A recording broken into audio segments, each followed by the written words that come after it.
love this question. The way I have been trained, formally trained by my mentors, um, movement is movement. There are distinctions between force profiles, movement styles, and demands of movement between each sport, but being able to understand how coordination affects said movement, being able to understand anatomy and fascial lines within movement, it translates really well across all sports. So I wanted to start off with that just to say that, when we look at an organism in a dynamic environment with where movement is very relied upon to be successful in that sport or environment, if you understand the baseline fascial line system, coordination aspects, I think we can use those principles across the board.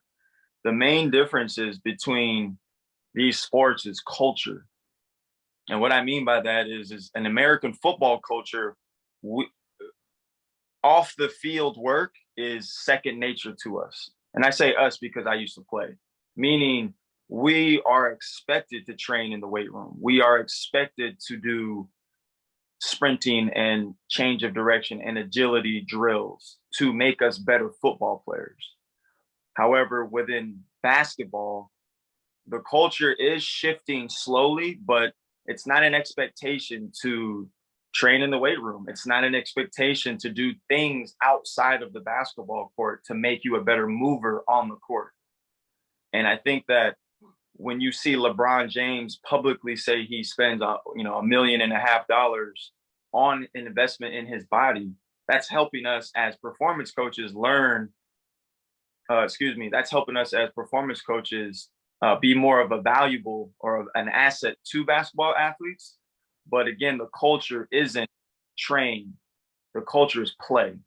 And ever since a child picks up the basketball, they're not thinking about what are the exercises that I can do to be a better basketball athlete or a better mover on the court. It's what are the drills that I can do to put this ball in the hoop, or what are the drills that I can do to make me be able to handle create a better handle on the ball.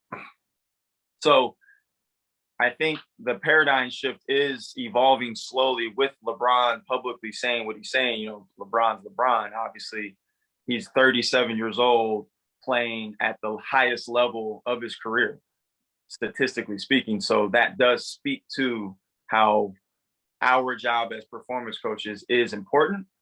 But when you get a 22, 21-year-old rookie in the NBA come in and he doesn't know how to barbell back squat or barbell front squat, which is basic of the basics in the weight room, that just tells you how much exposure he's had to a weight room.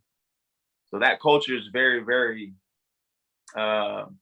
contrasting.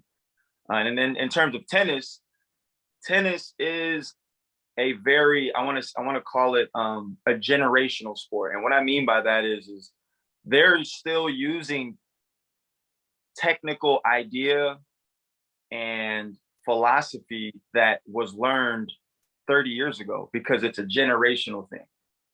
You know what I mean? It's this coach handed it down to this coach, which handed it down to this coach. And here we are, and we're still using the same methodology, which is a slightly faulted system because the game changes. These athletes are changing. They're becoming more explosive, more powerful. Movement is more important than it ever has been in the history of tennis. So we have to evolve the way we teach tennis as well, right? So again, it's a cultural thing. It's a generational thing. It's a legacy thing. And sometimes we have to look at how the game is evolving so that we can evolve our practice.